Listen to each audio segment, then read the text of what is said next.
Trump physical unlikely to shed light on mental fitness.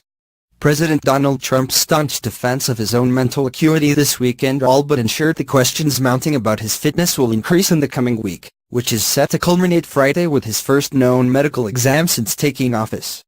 Coming amid a previously unheard-of debate over the mental capacity of the country's oldest president at the time of his first election, the yearly presidential physical has attracted renewed attention from a Capitol now consumed with Trump's mental health. But there is little to indicate the checkup will provide much clarity about the state of Trump's mind. In a series of tweets dispatched Saturday morning from the frigid Maryland woods, where he was huddling with congressional leaders at Camp David, Trump, 71, declared himself a very stable genius and, really smart.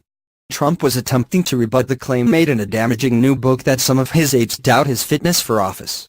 But he was also speaking to the growing chorus, mostly from Democrats, but also including a few Republicans, questioning his mental health.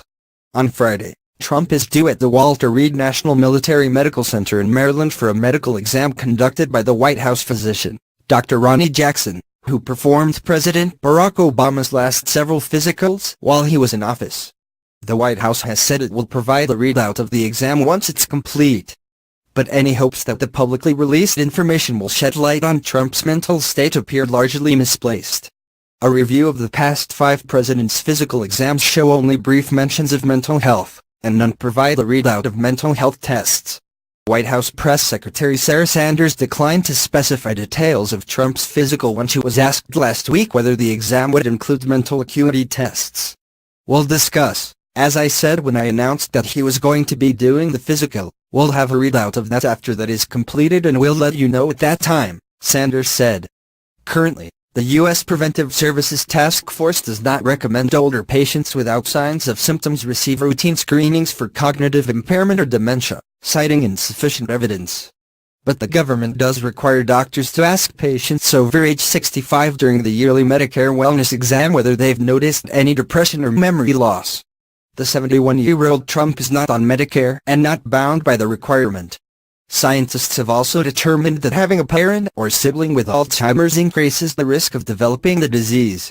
Trump's father, Fred, whose photograph sits behind the resolute desk in the Oval Office, developed Alzheimer's in his 80s. What precisely will be disclosed about the president's health isn't yet clear. Trump himself will determine what information to make public, a person familiar with the process of presidential exams said. The person, who has been involved in past presidential physicals, said the White House medical unit typically prepares a summary to give the media after the exam is completed. Because the health information is considered private under federal law, the president himself must sign off on its release. Doctors who have performed presidential physicals in the past said the task of releasing information that is ordinarily bound by strict privacy rules can prove daunting. You have to remember, if there's something wrong with the president that kicks him out of office, everyone who comes with him leaves.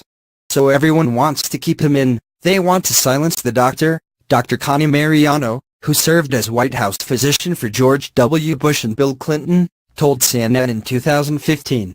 Over the past 4 decades, there has been no single format for releasing information about the president's health. Typical readings have included the president's height, weight, body mass index, which indicates whether an individual is normal weight, overweight or obese, resting heart rate and blood pressure. Past exams have also included details about the commander-in-chief's vision, thyroid, cardiac rhythms, gastrointestinal system, skin and neurological indicators like cerebral function, motor functions and sensory systems. Almost always, the physician conducting the exam will make a general assessment of the president's health, and declare him fit to serve in the office.